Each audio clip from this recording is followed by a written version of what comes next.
തദ്ദേശ സ്വയംഭരണ സ്ഥാപന തെരഞ്ഞെടുപ്പിൻ്റെ രണ്ടാം ഘട്ടം നാളെ പൂർത്തിയാകുമ്പോൾ ഏറ്റവും അധികം ചങ്കിടിപ്പ് UDF തന്നെയാണ്. 10 വർഷമായി അധികാരത്തിൽ നിന്നും പുറത്തു നിൽക്കുന്ന ഒരു സംവിധാനമാണ്, രാഷ്ട്രീയ സംവിധാനമാണ് UDF. കോൺഗ്രസും മുസ്ലിം ലീഗുമെല്ലാം കഴിഞ്ഞ 10 വർഷമായി അധികാരത്തിന് പുറത്തു നിൽക്കുകയാണ്. ഈ തദ്ദേശ സ്വയംഭരണ സ്ഥാപന തെരഞ്ഞെടുപ്പിൻ്റെ ഫലം പുറത്തു വരുമ്പോൾ ആ ഫലം അനുസരിച്ചായിരിക്കും UDF എന്ന മുന്നണിയുടെ പ്രതീക്ഷകൾ രൂപം കൊള്ളുന്നതും തകരുന്നതും. അതുകൊണ്ട് തന്നെ ചങ്കിടിപ്പോടെയാണ് യഥാർത്ഥത്തിൽ UDF ഈ തെരഞ്ഞെടുപ്പ് ഫലത്തെ നോക്കിക്കാണുന്നത്.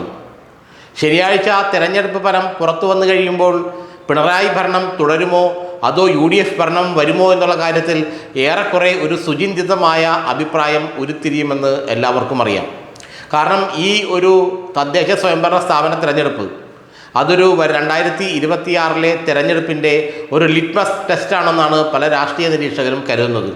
ഇപ്പോൾ എങ്ങനെ വോട്ടുകൾ പോൾ ചെയ്യപ്പെടുന്നുവോ അതനുസരിച്ചായിരിക്കും 4 മാസങ്ങൾക്ക് ശേഷം വരുന്ന നിയമസഭാ തെരഞ്ഞെടുപ്പിലും പോൾ ചെയ്യപ്പെടുക. അതുകൊണ്ട് തന്നെ രണ്ട് മുന്നണികളിലെയും ഭാവി നിർണ്ണയിക്കുന്ന തെരഞ്ഞെടുപ്പാണ് ഈ തദ്ദേശ സ്വയംഭരണ സ്ഥാപന തെരഞ്ഞെടുപ്പ്. CPM സംബന്ധിച്ചിടത്തോളം അവർ 10 വർഷം അടുപ്പിച്ച് അധികാരത്തിലുണ്ടായിരുന്നു എന്നുള്ളത് അവർക്ക് വലിയൊരു പ്ലസ് പോയിൻ്റാണ്.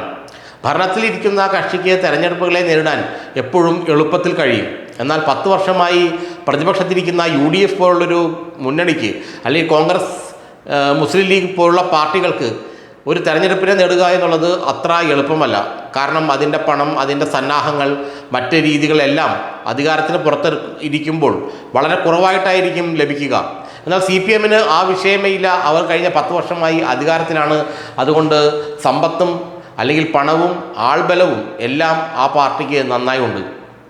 എന്നാൽ 2026 നിയമസഭാ തെരഞ്ഞെടുപ്പിൽ UDF സംബന്ധിച്ചിടത്തോളം ആ തെരഞ്ഞെടുപ്പ് എന്ന് പറയുന്നത് ജീവൻ മരണ പോരാട്ടം തന്നെയാണ്.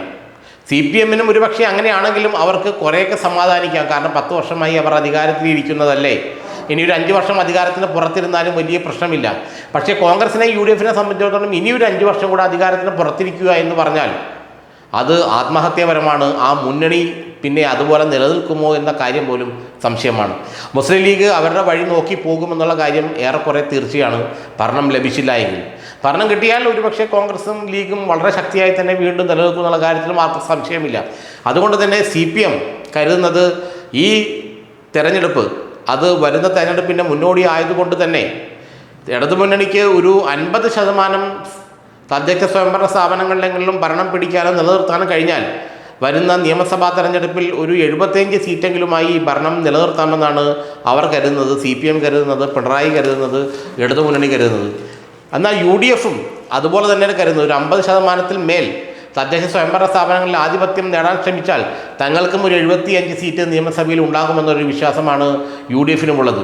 കാരണം UDF സംബന്ധിച്ചിടത്തോളം എന്ത് കാരണവശാലും ഇനി ഭരണം പിടിച്ചേ മതിയാകും. എന്തു വന്നാലും ഇനി ഭരണം ലഭിച്ചില്ല എങ്കിൽ പിന്നെ ഈ മുന്നണി പിരിച്ചുവിടേണ്ട അവസ്ഥയിലേക്ക് വരും. പിരിച്ചുവിടേണ്ടതില്ല, തനിയെ ആ മുന്നണി പിരിഞ്ഞു പോകുമെന്ന അവസ്ഥയിലെത്തും. അതുകൊണ്ട് തന്നെ കോൺഗ്രസിനെയും UDF സംബന്ധിച്ചിടത്തോളം ശരിക്കും ഒരു ചങ്കിടിപ്പിൻ്റെ തെരഞ്ഞെടുപ്പാണ് ഈ തദ്ദേശ സ്വയംഭരണ സ്ഥാപന തെരഞ്ഞെടുപ്പ്.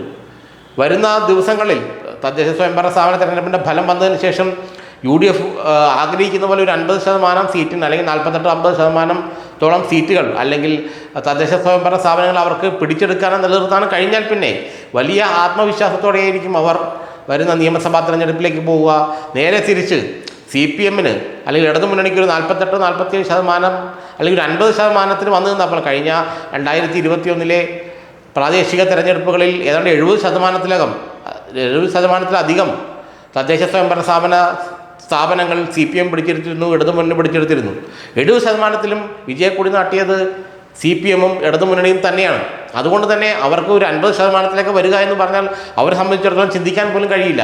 അതേസമയം UDF-നാകട്ടെ ഒരു 50%-ൽ നിലനിൽക്കാൻ കഴിഞ്ഞാൽ അത് വരുന്ന തെരഞ്ഞെടുപ്പിൽ വലിയൊരു ഗുണമാണ് ആ മുന്നണിക്കുണ്ടാക്കുക. അതുകൊണ്ട് തന്നെ LDF ഒരു ചങ്കടിപ്പുണ്ടെങ്കിലും UDF ചങ്കടിപ്പാണ് കൂടുതൽ പുറത്തു കേൾക്കുന്നത്. കാരണം അവരെ സംബന്ധിച്ചിടത്തോളമാണ് ഈ തെരഞ്ഞെടുപ്പ് വിധി നിർണായകം ആകുന്നത്.